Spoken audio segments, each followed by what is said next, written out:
This is GARIS Masculist MGTOW flyers, that is 2-3 page essays on the themes of masculism and MGTOW, written by and read aloud by Prof. Dr. Hugo de Garis.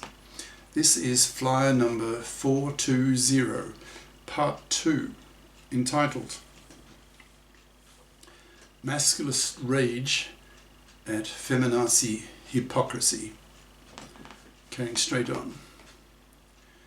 Women need to realise that their chief source of attraction for men are their vaginas. Men have to be nice to women because men want to penis women. Women have always had a monopoly control over reproduction. It is the woman who decides which man will get to ejaculate inside her to get her pregnant. So women have always had this power over men that men just have to live with and adapt to this enormous female power. Women, that is the human female, have used sex as a bargaining tool with men for millions of years. Women evolved to be prostitutes to men, to make themselves more effective parasites of men, bargaining access to their vaginas in exchange for scarce male-hunted meat. The human female is the sexiest of mammals in the sense that she is in sexual heat every day of the month, unlike female dogs or monkeys, who are in sexual heat only a limited number of days per season. Those pre-human females who evolved to have more days of sexual heat per month were in a superior position to bribe men with sex in exchange for male-hunted meat, so were more likely to survive. Thus, women's parasitism on men goes back millions of years. Women have always been parasitic on men, so when masculists hurl abuse at women, at monoconscious fluffy feminists, these women feel deeply threatened since they evolved that way, that is, to be parasites of men. The female expectation that men exist to pay for women to have babies runs deep. It has existed for several million years. Today, however, masculists put enormous moral pressure on women to FIP up, that is, become FIPs, equals financially independent persons, or rot on the shelf, punished by men by not getting one, as masculist ideas spread through the culture, causing men to reject the traditional male role of being a manslave to a woman and expecting his girlfriend to be a FIP who bothers to get a career-competent education, so that she can be a FIP as an adult and not expect, fluffy style, to be able to parasite off the labour and money of a man for decades of her life. We have here a real clash between deeply held expectations on the part of women and their modern circumstances, that is, of having the pill, household gadgets, science-based medicine, a female life expectancy well into the 80s, in brackets, all of which were given to women by men, with men's 10% larger brains, who invent everything, build everything, create everything, close brackets, so that women now have a career window of half a century. Masculists aim to put a masculist group in every high school, every campus, so that young women are put under extreme moral pressure to FIP up or be spat at by very angry masculists who will not tolerate being manslaved by a hated, parasitic, bloody fluffy. Such women, whether a fluffy parasite or a fluffy feminist hypocrite, are hated by the masculists and are severely punished by being totally ignored, left to rot on the shelf, not even being pumped and dumped, so that their fluffy parasite or fluffy feminist bitch genes are removed from the gene pool, effectively exterminating them slowly.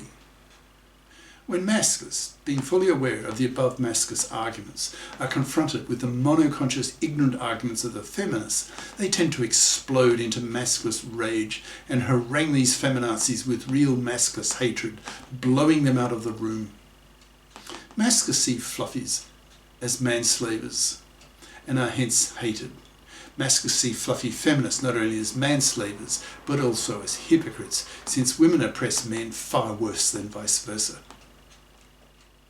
Fluffy feminists want equal rights with men in the parliaments, but reject equal obligations with men in the divorce courts by not sharing out equally the burden of earning a living, by bothering to get off their fat parasitic asses and fipping up, by bothering to get a career-competent education at high school and college so that she is not excluded at college from entering the STEM fields, that's science, tech, engineering, math, or the professions that require her to have studied calculus at high school, which is why Masculists push for making the study of calculus compulsory for all 11th and 12th graders at high school for both sexes, the way it was in the Soviet Union some decades back, which is why the USSR had so many female engineers and scientists.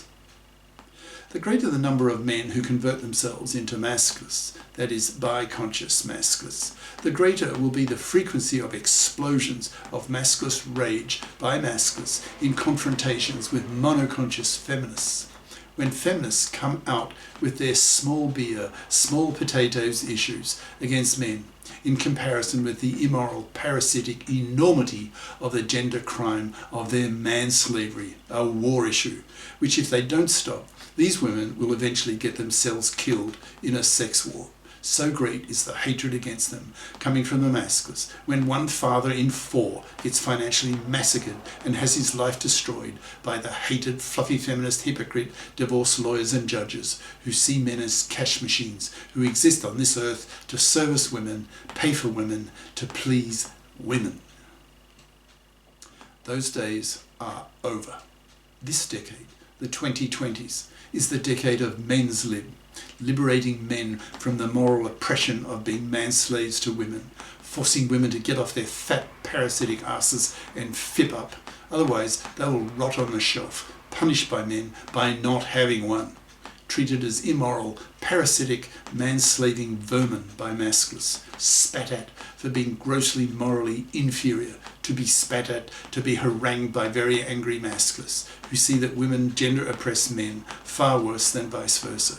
So when these masculisted men hear the bleatings of monoconscious feminists, they explode at them, haranguing these monoconscious feminazis out of the room with a verbally very violent masculist explosion of anger at how women oppress men hugely more than vice versa.